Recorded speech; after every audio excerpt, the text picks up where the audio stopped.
කියලා දැන් ඔන්න ට්‍රිප් එක ඔන් කරනකොට මේ ඔන් කරලා දැන් මේ බේකර් ටික ඔෆ් කරලා තියෙන්නේ මේන් ස්විච් එක ඔන් කරනකොටම ඔන්න ට්‍රිප් එක ෆයිනවා.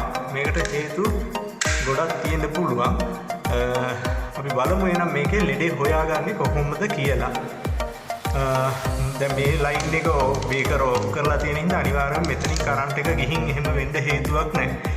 ඒක කොහොමද කියලා බලා ගන්න අපි මේ බේස් එකේ අවුට්පුට් එක ගලවන ට්‍රිප් එකෙන් තියෙන අවුට්පුට් එක ගලවලා මම ට්‍රිප් එක ඔන් කරලා මේන් ස්විච් එක ඔන් කරනවා බලමු මොකද වෙන්නේ කියලා. ට්‍රිප් එක පයින්නවා. එහෙනම් ඒකේ බේස් ලයින් එකේ දෝෂයක් නැහැ. අපි දැන් ඒක නැවත ඕෆ් කරලා බේස් ලයින් එක කනෙක්ට් කරලා බලමු. බේස් එකේ දෝෂයක් නැද්ද කියලා හරියටම හොයාගන්න පුළුවන්. අපි දැන් ඒක කනෙක්ට් කරලා දැන් කරන්න ඕනේ ඊගවට නියුට්‍රල් ලයින් එක ගලවනවා. නියුට්‍රල් ලයින් එක ගලවලා බලනවා. ඒතකොට දැන් මෙහෙම කරනකොට දැන් මම ට්‍රිප් එක ඔන් කරනවා. මේන් එක ඔන් කරනකොට ට්‍රිප් එක ඔෆ් වෙන්නේ නැත්නම් ට්‍රිප් එකේ අවුලක් නෙවෙයි තියෙන්නේ. එහෙනම් මේ බේස් ලයින් එකෙත් නෙවෙයි නියුට්‍රල් එකේ තමයි තියෙන්නේ. අපි බලමු එහෙනම් මේ ලෙඩේ හරියටම හොයලා හදාගන්න විදිය. ඔන්න මේ බේකර් එක එක ඔන් කර යන්න මොකද වෙන්නේ බලන්න. මම නියුට්‍රල් එක ගලවලා තියෙන්නේ. මුකුත් වෙන්නේ නැහැ. අපි බලමු මේකත් ඔන් කරලා ඔන් කරනකොටම මේක ට්‍රිප් වෙනවා. එහෙනම් මේකට අදාළ ලයින් එකේ තමයි තියෙන්නේ. හරි. අපි ඒක ඔෆ් කරලා ට්‍රිප් එක නැවත ඔන් කරලා මේ බේකර් ඔන් කරලා බලමු. හරි. ඒකේ මුකුත් වෙන්නේ නැහැ. එහෙනම් මේකට අදාළ නියුට්‍රල් ලයින් එකෙන් තමයි වැඩේ තියෙන්නේ. අපි බලමු මේකේ නියුට්‍රල් එකේද බේස් එකේද හරියටම තියෙන්නේ කියලා හොයාගන්න. මේක ඔෆ් කරලා අපි රයිට් ඒක ඔෆ් කරලා නියුට්‍රල් එක දැන් ගාවලා බලමු. ඒත් යනවා. එහෙනම් මේකට අදාළ නියුට්‍රල් එකේ තමයි කොහෙන් හරි ගැටලුව තියෙන්නේ. බලමු ඒක හොයාගන්න පුළුවන්ද කියලා. රයිට්. එහෙනම් අපි එකින් එක නියුට්‍රල් ලයින් ගලවලා බලමු. මේ නියුට්‍රල් ලයින් එක ගලවලා බලමු මොකද වෙන්නේ කියලා. මේකේ අපිට දැන් ට්‍රිප් එකෙන් එන නියුට්‍රල් එක ගලව ගන්න අවශ්‍ය නැහැ. බලමු මේවා ගලවලා අපිට ලෙඩේ හොයාගන්න.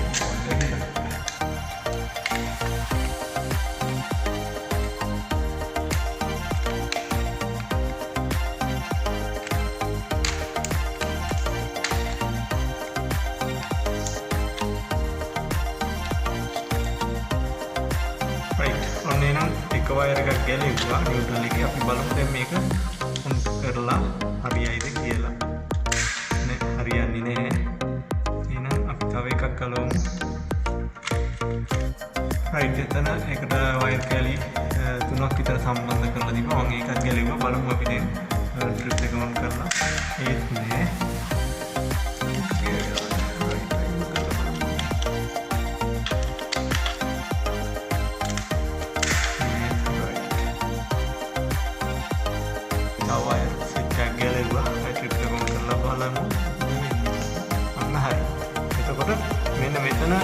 ට්‍රිප් එකේ තමයි නියුට්‍රල් එකේ තමයි කේස් එක තියෙන්නේ. අපි බලමු මොකද්ද හරියට මේ වයර් එක කියලා. වයර් දෙකක් ගැලෙව්වා මම.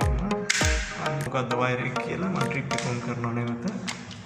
ඔන්න ට්‍රිප් වෙන්නේ නැහැ. ඒ කියන්නේ ගැලවිලා තියෙන ලයින් එක. අන්න මේ වයර් එකේ තමයි කේස් එක තියෙන්නේ. රයිට් ගයිස්, අපි ලෙඩේ හොයාගත්තා. එහෙනම් මෙන්න මේ වයර් එකේ තමයි තියෙන්නේ. අපි දැනට ඒක ඩිස්කනෙක්ට් කරා. නියුට්‍රල් එක ගැලෙව්වා. දැන් ඔක්කොම ඔන් කරලා තියෙන්නේ.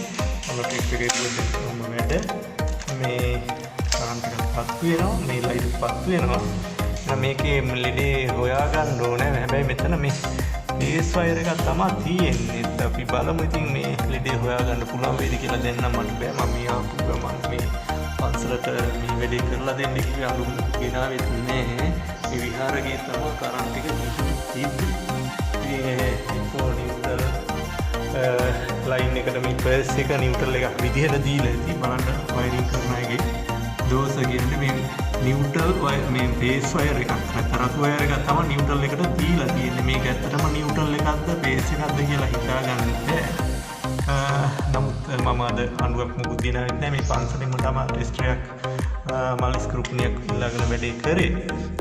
වැඩේ හොයාගන්න පුළුවන් වුණොත් මම ඔයාලට හොයාගන්න පුළුවන් වුණොත් කියන්නේ හොයාගන්න පුළුවන් වීඩියෝ එකක් ගන්න පුළුවන් වුණොත් දාන්නම්. එහෙම නැත්නම් මෙන්න මේ විදිහට තමයි ට්‍රිප් එකේ ලෙඩක් තියෙනවා නම් හොයාගන්න කියන එක මට පැහැදිලි කරන්න ඕනේ උනේ.